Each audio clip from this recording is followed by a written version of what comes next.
this is the thing I think that gets me most volcanic about the discussion of running, because we have reduced it to this thing that's, it's good for some people, but not for others. And, he's fast and I'm not. I wholeheartedly believe that the human animal, all of us, evolved as runners. We are to running what fish are to swimming, what birds are to flying. And we've turned it into an activity that's associated with pain and inadequacy and punishment. Like, oh, I ate too much, I better run. And I want to be in shape for football, I better run. Running is this awful thing you have to do in order to do something else. And that's my biggest beef is I was actually the guy told, there are lots of people who run, you are not one of them. You're 250 pounds, 6'5". You should be like guarding the president from an assassin, throwing your body in front of a bullet, not running 26 miles on asphalt streets. And I believed it for a long, long time until, I suddenly got set straight. Hello everyone and welcome to another episode of the Running Tales podcast. My name is Craig Lewis, and in this week's dive into the world of everyday runners who've done extraordinary things, we have a real treat for you. That's because our guest is none other than Christopher McDougall, who, despite not being a runner himself when the project started, has transformed the world of running since his best-selling book, Born to Run, was published in 2009. For those who don't know, the book tells the story of a reclusive Mexican tribe whose members regularly ran 100-mile ultramarathon distances in incredibly fast times. Born to Run delved into how the tribe managed to do this while wearing thin sandals, and it examined the impact of modern cushioned running shoes on injuries. It's a fantastic book, and if you haven't already, you should definitely read it. Chris has gone on to write Natural Born Heroes and Running with Sherman, as well as to publish a second edition of Born to Run, concentrating on training techniques. That was published in November last year, so check those books out as well. But in our conversation, we looked back at Chris's life before Born to Run, how his father inspired and embarrassed him by jogging around the school to get his fitness back, and then running 3:30 marathons in his 60s, about his fascinating life as a war correspondent, and about how he ended up running with donkeys. There are plenty of running hints and tips along the way too. I just hope you like the B-52s. So let's dive now into our conversation with Chris McDougall, in which I started off by asking him whether he was always a runner. I did it. Actually, I should say I observed it more than anything, because I had this kind of like Superman father origin story where I watched this, I absorbed this transformation and this dedication that my father had to running. And it didn't really interest me at all. I was live and die, ride or die basketball. That's all I wanted to hear about. That's all I did. Philadelphia was basketball hotbed back in the 70s when I was growing up, Dr. J, Moses Malone. And so that's all I wanted to do. But I watched my dad, who, when he basically left home at 17 years old, joined the Marine Corps, did his service, came out and was like working 2 jobs while trying to put himself through college at night. And he said he used to study because, he worked by day, went to school at night, and he would study by walking around with a book in one hand and a big sandwich in the other. And the only way he could stay awake to study was by chewing and reading and walking at the same time. So when I was like 5 or 6 years old, he got pretty heavy. And so what he would do in the morning, we lived about 6 blocks from my kindergarten. And I used to be like so embarrassed because I'd be sitting in my kindergarten class and I could see my dad like huffing up the street in his like baggy gray sweats, wearing his like Chucky's black Converse on his feet. And then he would run laps around the school, and I'm just like, oh, like mortified, like, Dad, go away. But this is his way of getting back into running. He busted out his old Marine Corps sneakers and sweats and just started running a half a mile. He got to the point where by the time I was a teenager, he was busting out consistent double 3:30 marathons, in his whatever he was, like 60s by that point. And he would run every year the Marine Corps Marathon in DC, and then either Philadelphia or New York, and they're only a few weeks apart. He would end up DC, bust out a 3:30. 3 weeks later, up in New York, bust out another 3:30.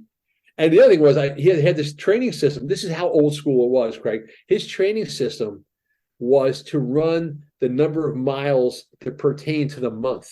So come January, February, not doing too much. It's cold, it's shitty out.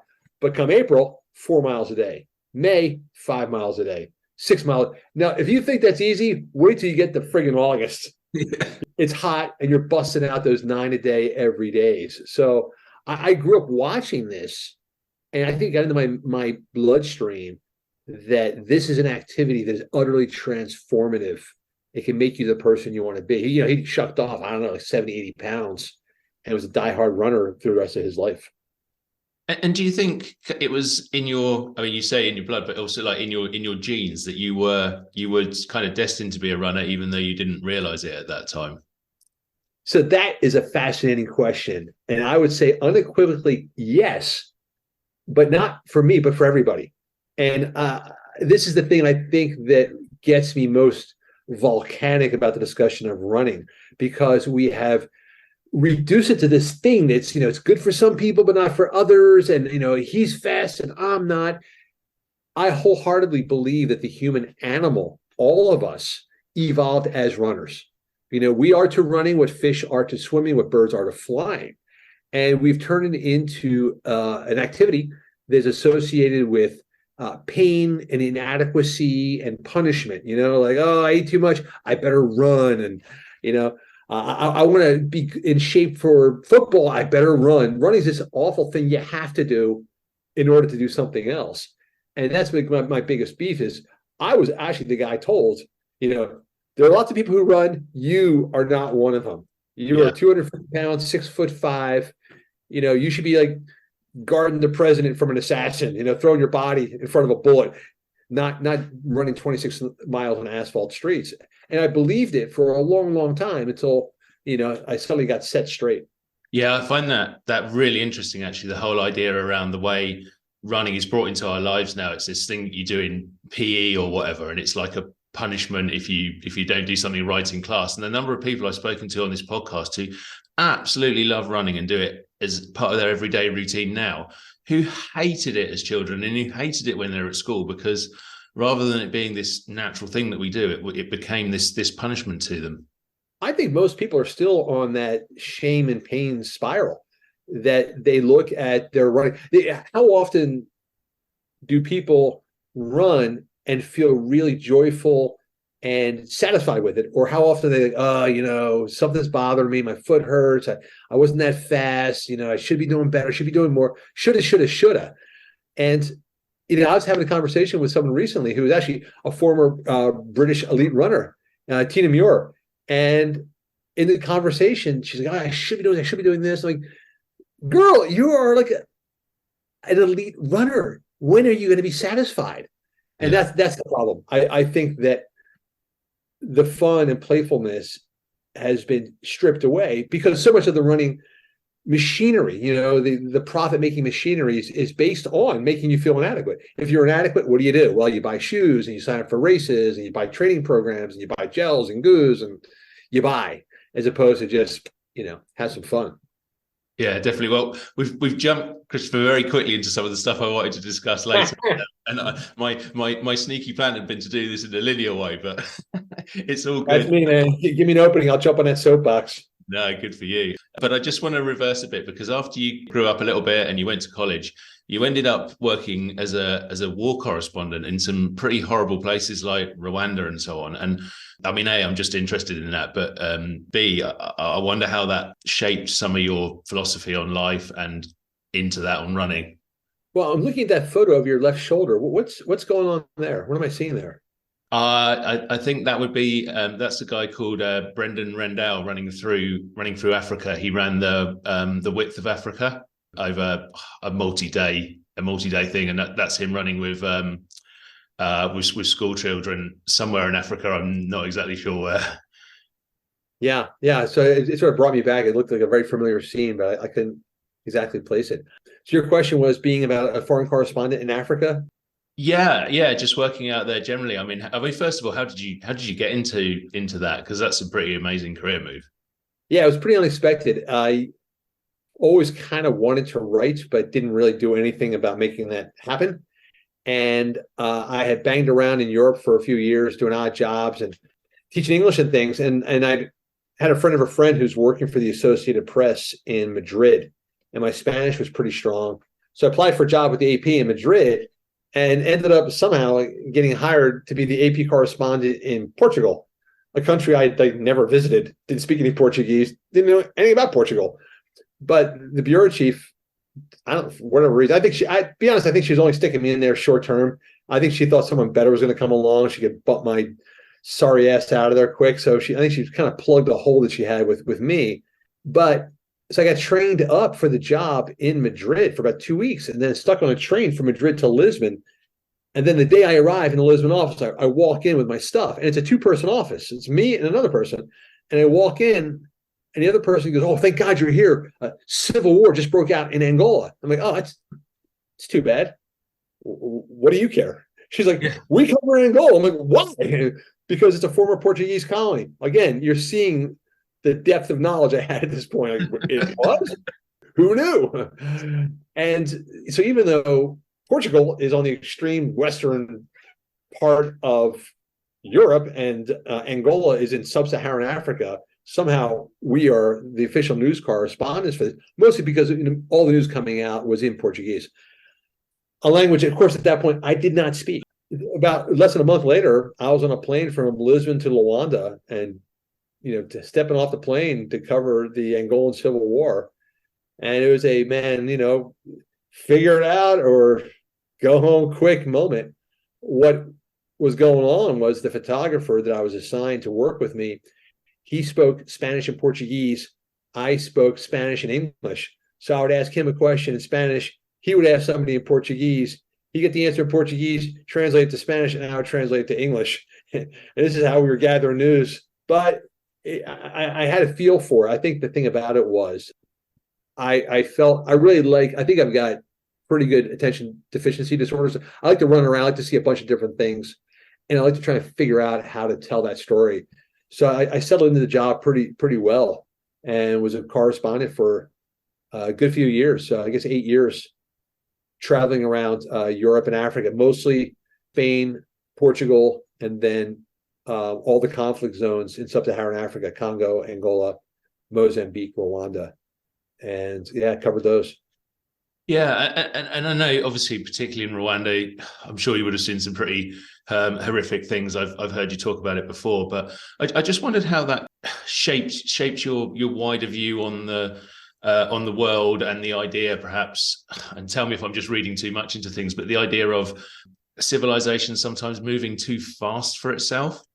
I see it as being completely cyclical. We just go around and around. So one thing that was so apparent in Rwanda was that if you think you're going to shit on people and they're going to take it forever, you're in for a very unpleasant surprise. And that's what happened.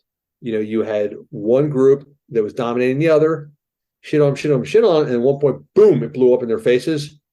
And then the minority party came, racing back like avenging angels, without being straying into things that I really don't know, but I feel like we're seeing this in the Middle East right now.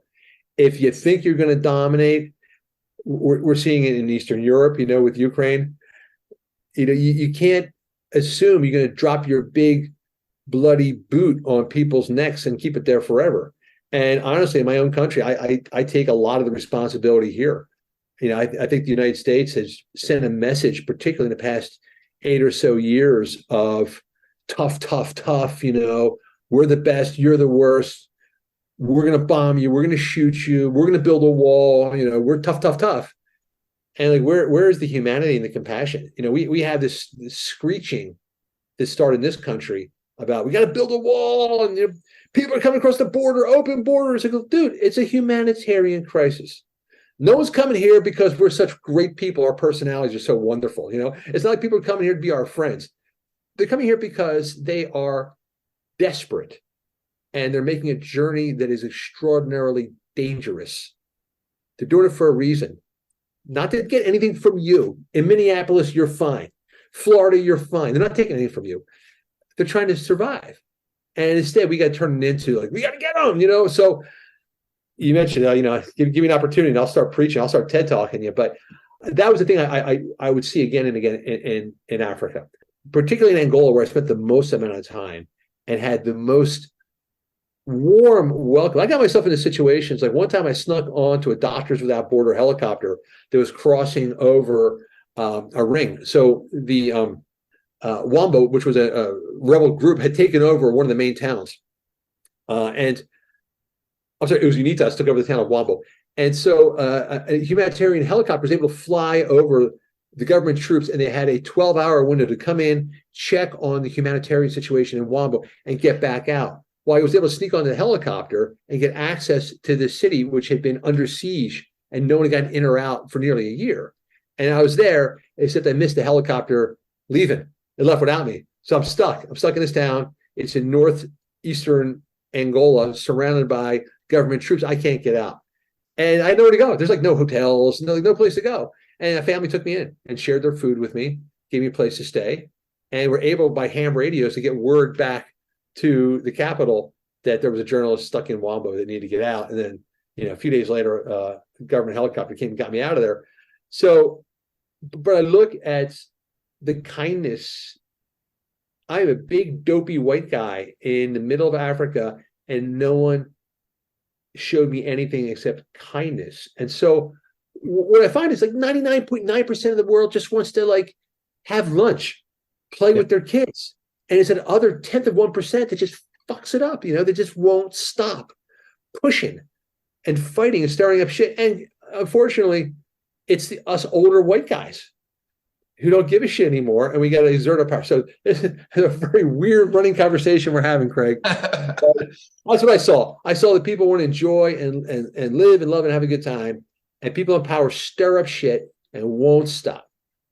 Yeah, no, well, I think it does seem to be going on throughout the world. And we have over here a government which is saying a lot of the same things around people coming into this country and using dreadful words like swarm and hate march and all sorts of things. But as you say, we perhaps should move back onto running before we end up with too many complaints from other old white guys. Right. Just lost that demographic. Exactly. I think after you kind of left that war correspondent role, did you moved to do other bits and bobs of around journalism and so on, and I think that's eventually how you got down the line to kind of gather the idea of Born to Run. But from my memory of your story, you went actually down there to find an extremely different story in the first place. Yeah. It is so weird how this all shook out. It's so weird. So what had happened was, when you're working as a news correspondent, you sort of hit the ceiling pretty quickly where a lot more than you can ever tell. And so I was spending a lot of time in Africa and learning a lot of stuff. I knew a lot about Angola, but not many people really care. And that town I told you about, Wambo, after I got helicoptered out, I spent 3 days, living in the back room of a very small bombed out house with a family. And this is a story that hadn't been told about what living conditions are like in a town that's under siege by its own government. Mm. So I sat down and I wrote a 3,500 word story like that night, typing away. And the only way to get the story out was by a satellite telex. And I had to take this big box and then take it up on top of a hill and then telex it to headquarters in New York. And to me, like this was my masterpiece. Like this is my Moby Dick. Like I will never write anything better than this. And all of our communication was one way. You telex out, but you can't receive back in. And so it took a few days before I got a satellite phone link.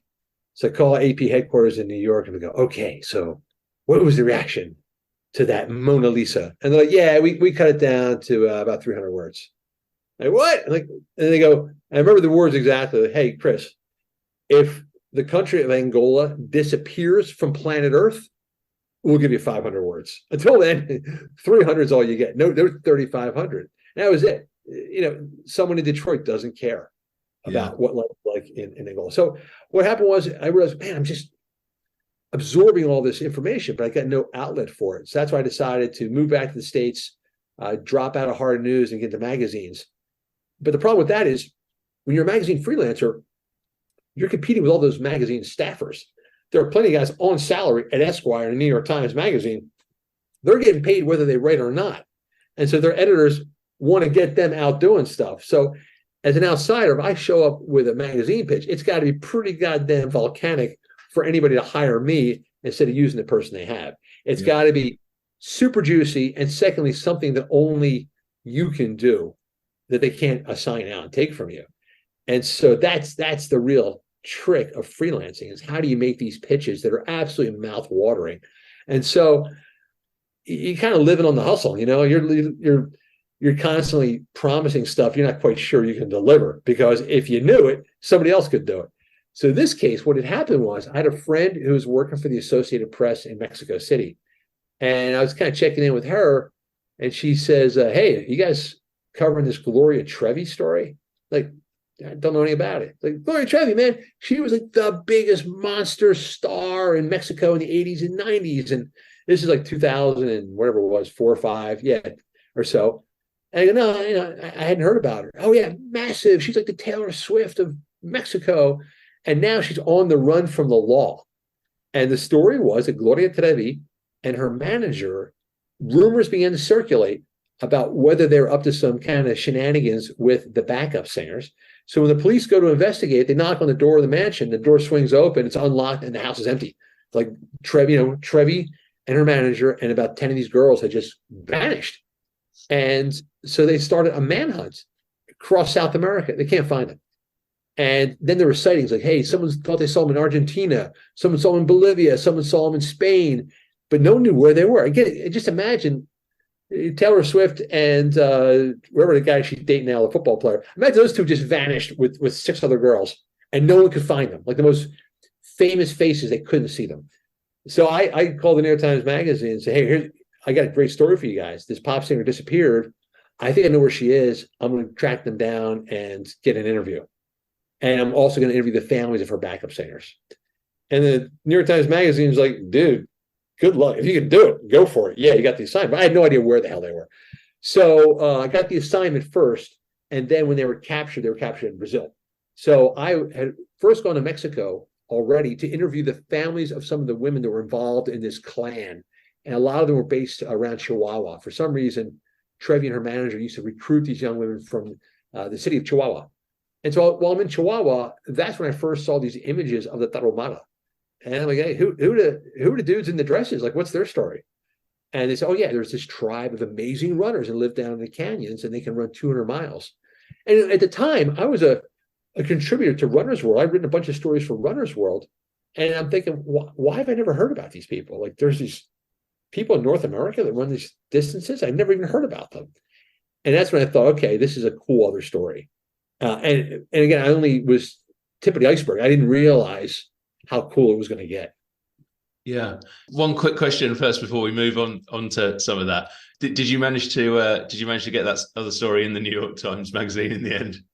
I did. So, I think it's not really luck. It's desperation that really fuels you. Like that panic, like, oh my God, I got to do this. What had happened was I was in Chihuahua. I'm interviewing the families. I heard about the Tarahumara, and then word comes out that Gloria Trevi has been captured in Brazil.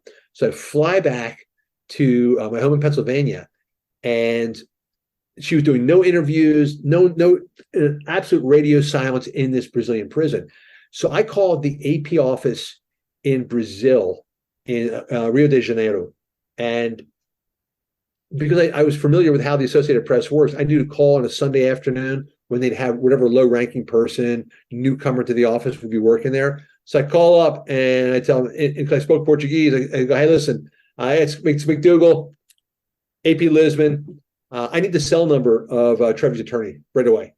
And they're like, okay, give me the phone number. So I got this guy's cell number.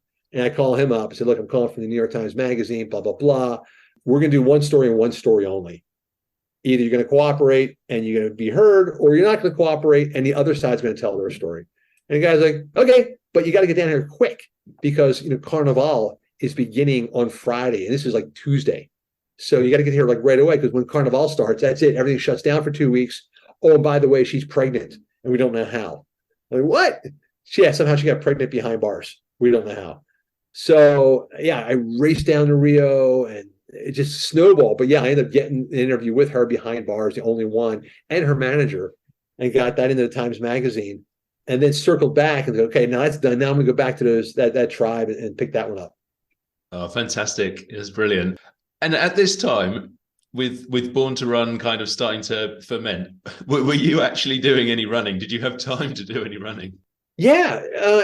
So it was really kind of cool. So I was not really a runner when this was happening. And that's what that was the whole perspective of the story. Yeah. Which is when I heard about these guys, I go, well, how can these guys run? And they're 80 years old in sandals, because everyone knows that running's bad for the body. Everyone knows you need orthotics and shoes. Everyone knows that the marathon is the ultimate challenge, and Phidippides died. So how are these guys running ultra marathons? Again, this is back in the early 2000s. Ultra marathons weren't nearly as visible as they are now. And so you didn't hear about them. You heard about marathoners, you heard about Kenya marathoners, and that's it. You were not hearing about Western States or Leadville. So again, as a writer for Runner's World, again, they were barely on my radar. Oh yeah, the ultra marathoners, those weirdos out in the mountains. So I was not a runner. What had happened was I rode competitively through college, and then came out and tried to do some running, and kept getting injured, so-called injured, plantar fasciitis, cuboid syndrome, Achilles stuff. It's funny what we consider injuries, which I don't even consider an injury anymore. It's discomfort. But, it hurts, and I go to a doctor, and they say, oh, you're injured. Oh, you need orthotics. Oh, you need to rest. They treat it like it's a multiple, fracture of the foot. It's not. It's just discomfort. So, and they were always telling me the same thing. Hey, running's bad for the body. All that impact is bad, particularly for big bodies like yours. You're 260 pounds. You should not be running. I heard buy a bike so many times that I started to listen to it. So at the time of this story, I'd not run a step in years. And when I decided I was going to go down to the Copper Canyons and try to locate this culture, I had to go buy a pair of running shoes. I didn't even have a pair. So, let me buy some running shoes in case I go down there. And when I got down there, I was so intoxicated by being surrounded by a culture of people who are running, and it looks light, it looks like skipping, it looks playful. Like, yeah, like I want to do that. It's like going to a bar where everyone's dancing. Like, yeah, I'm going to dance. Hey, suddenly you want to dance, like you walk into a salsa bar and suddenly you think you can dance salsa, even though you can't. But that's what it's like. So I'm down with the Tarahumara, and everyone's running. It's so fun. Like, I want to do this too. And that's when I met, Caballo Blanco, and he showed me. So I was not a runner, and this was my introduction to how it can be and feel. And I think a lot of your mantra, if you like, is, people will talk about it as running barefoot, et cetera, and sort of get pushed down that line, which obviously is fair enough and is a massive part of it. But I think, if I'm right, what you're really talking about is getting your running form right and running more naturally. It's completely like, if you walk into a karate studio, you don't just start kicking boards and, gear yourself with a bunch of apparel. If you are learning to swim, you're not covering yourself with a bunch of equipment and trying to swim the English Channel. In any activity you do, you start with the least amount of apparatus, and you focus on the skill. Anything. You're playing an instrument, you're learning to dance, anything. Learn the skill. Running is the only one where they start talking marathon immediately. If you walk into a running store, first of all, that whole confusing thing, but as soon as you tell someone, oh yeah, I'm a runner. Oh, really? Have you run a marathon? What's your marathon time? How far, how fast? You suddenly put in this competitive arena. Whereas if you tell some people, oh, I'm playing the violin. Oh, have you performed at Carnegie Hall yet? Like, why not? No, I'm learning the chords. So this whole thing about barefoot running is both kind of fantastic and tragic, because it's fantastic because people started to pay attention to the fact that, oh, this stuff, I don't need it. But what's tragic is it becomes this like niche, oh, you're one of them, as opposed to it is a vehicle for mastering the skill. Start with ground feel for how your body reacts, and then only add protection as necessary. Because I think, and I guess probably a lot of other people would look at this, and what I'm trying to get at is whether you did at first is like, I've not done barefoot running. And my fear would be that I'm going to go out there, I'm going to step on every single stone, I'm going to come home with my feet all cut up. It's going to be a complete mess, and I probably would have done a mile by the time I chicken out. And obviously, I kind of know some of the theory that says why that's all wrong, but I'm just wondering whether those thoughts went through your head when you were first presented with the idea of it. Oh, Craig, I think we should pause right now. Send you out the door. Yeah, I actually did that one time. So I was having a conversation like this. I was on a radio station. I think it was like in Chicago, and a listener called in and said the same thing. Like, I really want to try it, but I'm not sure. I'm not sure. And I'm like, where are you now? Oh, I'm at home. Why don't you just go run around the block? Rather than talk about it, why don't you just do it? So Yeah. this guy goes, okay, I'll call you right back. I'm like, okay. So the caller hangs up and we continue with the show. And then the producer's like, he's back. He's back online too. Like, okay. The guy's like, it was great. I ran around the block and it was so fun. I'm like, why didn't it ever occur to you to do that before you called in? But it's so funny how what a fear of the dark we have when it comes to that. But that said, looking back, if you look at Born to Run, there's only one barefoot runner in there, and clearly, I think he's out of his fucking mind. So my perspective at the time of Born to Run is, oh, I ain't doing that. It's Barefoot Ted. And Ted's like the last guy I was going to take advice from. So my perspective, again, I am new to all this. I am new to running. I'm new to barefoot running. I'm new to ultra marathons. And I'm meeting this guy and he's like, blah, blah, blah, blah, blah, blah. I'm like, all right, it works for you, buddy. But, and what's funny about that is, though, with Ted, we've now become good friends, and it's been a almost 15-year friendship. And almost invariably, Ted will call me up. He'll start spouting some nonsense. I'll be rolling my eyes and making fun of him behind his back. And 6 months after that, I'm doing exactly what he said. He is a lot of wisdom wrapped up in clown makeup. But anyway, so at the time, I also did not get it. Where I misunderstood was I thought the point was to run barefoot. And it isn't. The point is to understand how your body operates and then go from there.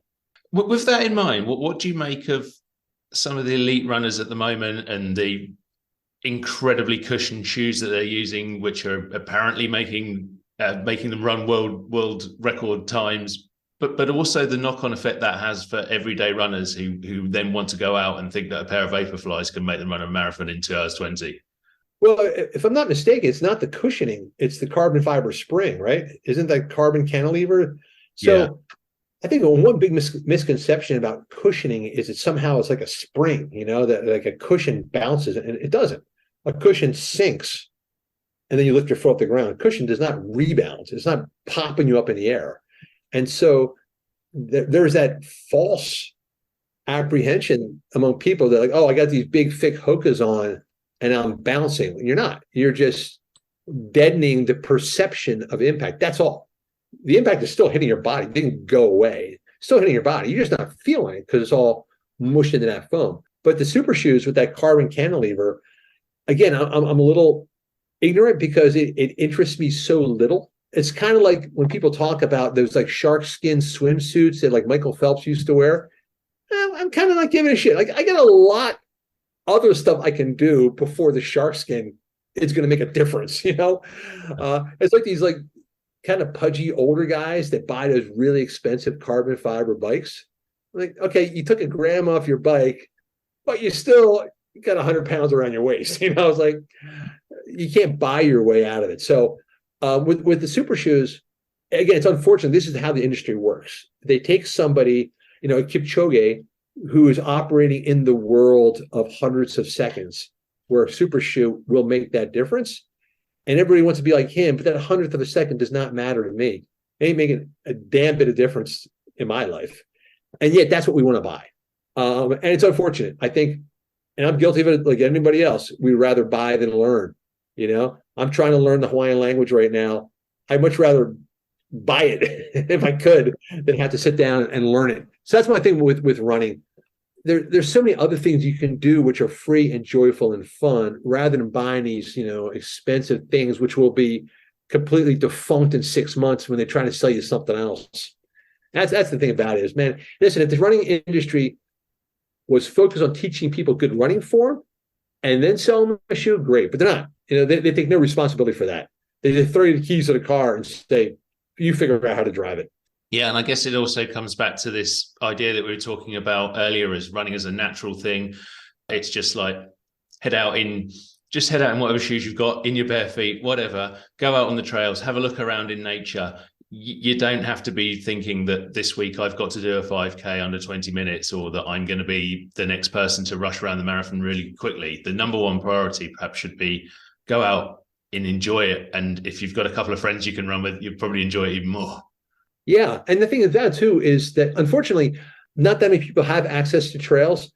So what happens is, I think that we do lose that childlike ability to run. You watch a 5-year-old run, that 5-year-old does not look like anything that is someone who's running in the backpack in the London Marathon. The 5-year-old's got quick little pitter patter steps and their heads up and they're looking around, their back straight, right? Yeah. Anybody in the backpack, or even the second half of the London Marathon has got head down, big long strides, thumping along. There's no quick pitter patter. There is no elastic recoil. There's no biomechanics at work. It is the slow, trudge of death. And so one thing is a trail is a natural corrective for that. It's hard to run with a big overstride on a trail because, you'll sprain your ankle. A trail forces you to shorten your stride, get a little more pitter pattery, be more conscious of how your foot's touching the ground. It rewards you for lifting your foot up quickly and not maintaining a lot of balance on one foot at a time. So yeah, a trail is a great natural learning mechanism, but most of us don't have access to that kind of environment. What we have access to is the man-made environment, which is long, flat, and smooth. And we have our cushioned shoes, and that rewards you for overstriding and running, with a long, slow stride as opposed to quick pitter patter. So that's the thing that needs to be relearned. You need to relearn that 5-year-old technique. So, it's funny. So it's hard to describe, it's hard to teach. And then Eric Gorton, who's been like my coach since the Born to Run days, he's like, dude, if you just ran in place to Rock Lobster, you'd learn perfect running form. You can do it. You can learn it in 5 minutes. And I go, that's it. That was like the great auto corrective for me. Run in place, barefoot, Rock Lobster, you've learned perfect running form. Oh, there you go, everyone. I want everyone to have a little try at that and feedback maybe on our socials how you get on. What's cool about that, Craig, is his idea was, well, when you run in place, you can't land on your heel and you can't overstride because you're running in place. When you run barefoot, very quickly you'll learn to stop thumping. You will become a little bit softer on your landing.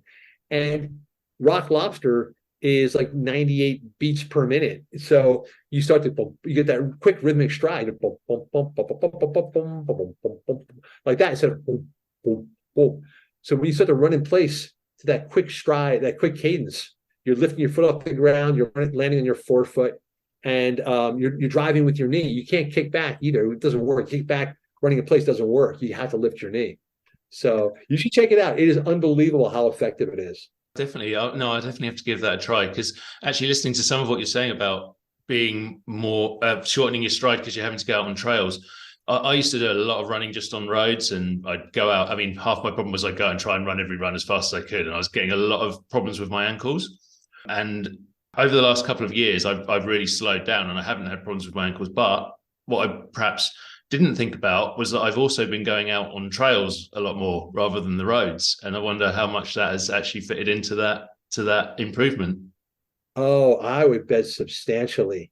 The other thing you're doing too is variety of movement. You have a lot more lateral movement. You're not suffering the same repetitive motion situation, and you're not trying to hold your body weight as long on each individual leg. So yeah, I think on the trail, your foot's moving all kinds of different rotations. It's flexing, it's moving, and you're popping that foot up more rapidly. So yeah, I bet that was a huge influence. And just very quickly, because I know Born to Run 2 came out towards the end of last year, didn't it? And that gives people a lot more of those tips of how they can improve their own form and what they should be doing. Yeah. So the funny thing, two things happened. One was when I wrote Born to Run, I deliberately did not put any training information in there. I'm new to this. I'm not sure I know what I'm talking about. I try to make that very clear in Born to Run. Is like, hey man, I'm the monkey in the spaceship. I don't know if I'm making it back to Earth or not. We'll see. And that's the perspective I wrote Born to Run from. But at the time when I met Eric Courtney and began to coach me, he said, so what do you want? Like, I know you want to do this race, but what do you want from your running? And I go, not much, dude. I just want to be able to go out the door and run as far as I feel like any day I want. I don't want it to be this thing where, oh, am I going to get hurt if I do too much? And he's like, that's a good goal. And then we got to talking because, he and I get a ton of messages from people all the time asking for training advice. And I always say, well, talk to him, dude. I'm not a coach. Talk to Eric. And it's kind of the same questions over and over and over again. I'm injured in this. Oh, I got plantar fasciitis, and the same thing. So two things occurred to me. One is, hey, Eric, that thing you promised me about being able to walk out the door, 15 years later, it's exactly what I do. I feel like on a whim, I can walk out the door, do 10 miles, not even think about it. Like, oh, what do I feel like doing today? Hey, I think I'll do 15, just on a whim. And so it worked. What he showed me has worked. But the second thing is that message of embracing running as part of your entire life, not just this like punishment you got to do because you had a pint of Haagen-Dazs. That message we felt has not really filtered into people's lives. And so that's what we wanted to do. So I wanted to do a book that gave all the training advice that I had absorbed from Eric over the years. Everything I would have put into Born to Run, but I wasn't quite sure at the time. And secondly, I really wanted to reverse that, to me, that downward spiral, like, oh, I got to run because I ate too much. Now I'm going to run. Oh, now I'm sore, but I'm going to have to run anyway. Oh, now I'm injured. Oh, now I put on weight because I'm injured. It's just down, down, down, as opposed to reversing that, like being mindful and conscious. Like, hey, I did my rock lobster. My running form's pretty good. I can't wait to go out and try it. Oh, that felt great. Oh, I got my cadence down, my breathing down, my focus down. An upward spiral, it feels better and better instead of, oh, I'm getting sore and injured and overweight and heading down. Yeah, absolutely. And I think one thing that will keep people running, perhaps more than anything else, is the idea of running with donkeys. I've got to talk to you about donkeys because this was well, it's not quite your latest book now, is it? But one of your more latest books is all about Sherman. Tell people about Sherman if they don't know already. Yeah, running with Sherman. That was funny. I was so in the lifestyle of conceiving of a writing project and knowing what it was going to be. So for Born to Run, I didn't conceive of it as a book until after that race was over. That I was kind of involved in a magazine story, another magazine story, and we went down the canyon for this race. And then as we're coming back out of the Copper Canyon, we were on some like bus coming out of Chihuahua at like 4:00 in the morning. Eric and I are sitting side by side. I'm like, you know what? I think this is more than a magazine story. I think it's a book. There's so much going on here. And at the time, so everything had already happened. I just had to write it. And Natural Born Heroes, same thing. Running with Sherman, I got a call from an editor that I worked with at the New York Times, and I was on my way to the dentist. And she calls up, she, hey, listen, I'm looking for some new columns. I just want to check in with you, see what you got.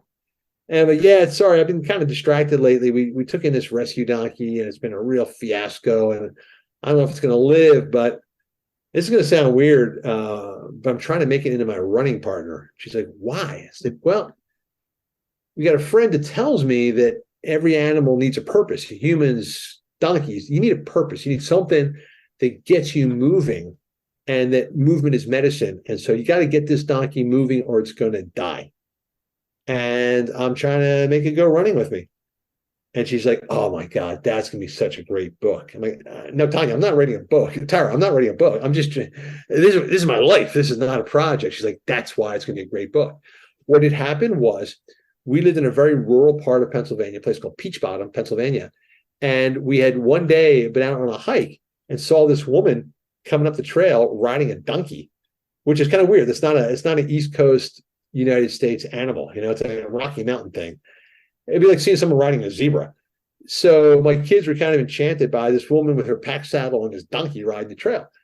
But the rest of us forgot about it. But my 9-year-old daughter never did. So for her 10th birthday, I was like, yo, Soph, what do you want for your birthday? She's like, a donkey.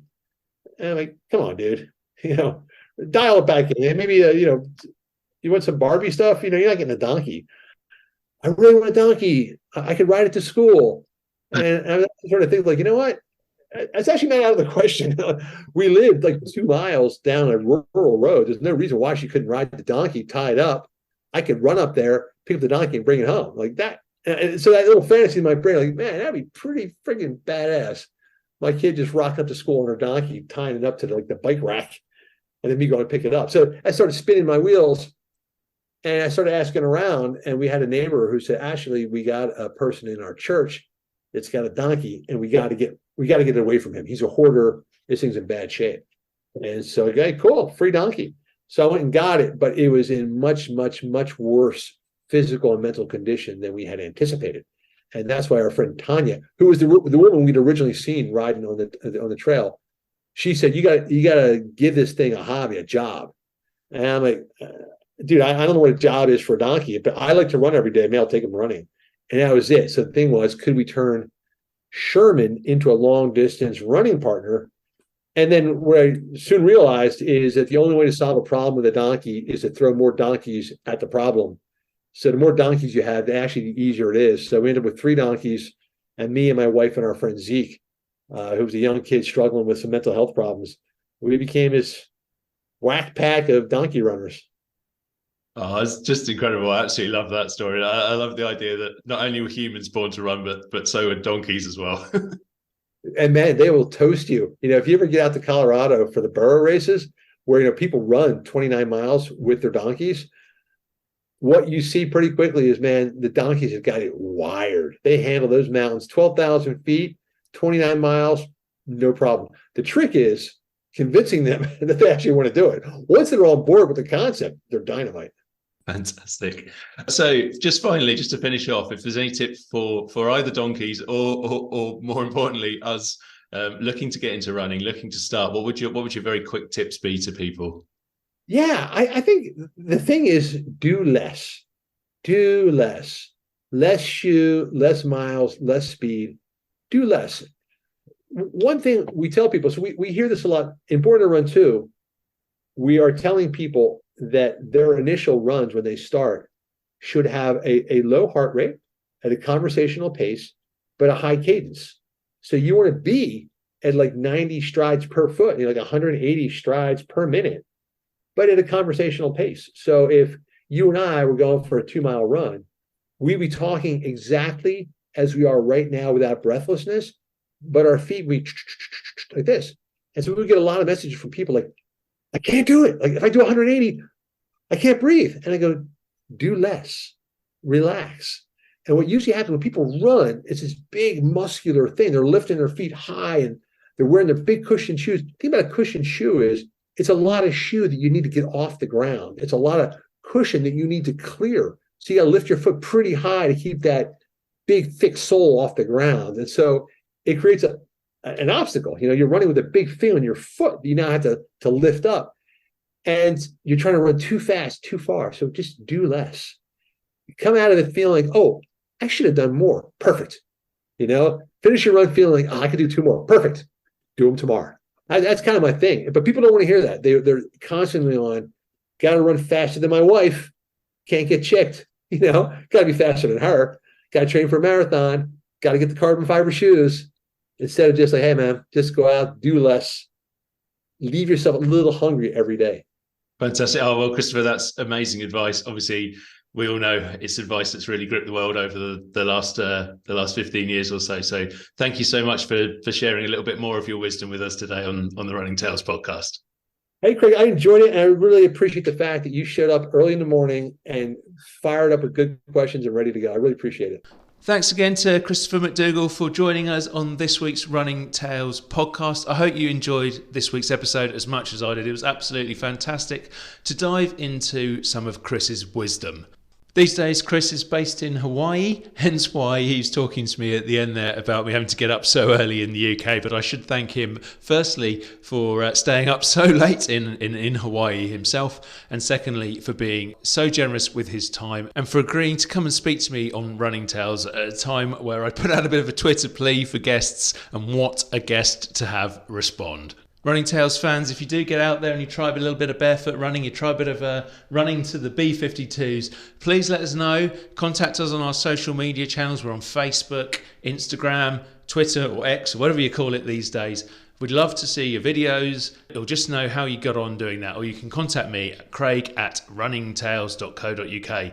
If you enjoyed the podcast, please leave us a rating or a review wherever you listen to it. It really does help us to reach more listeners and to attract fantastic guests along the way like Chris. Quick reminder as well that you can catch up with all the stories we tell here on our Substack channel. That can be found at runningtales.substack.com, where we have a whole load of stories from the world of running. Thanks again for joining me on this week's podcast, and I look forward to seeing you again next week for another Running Tales podcast.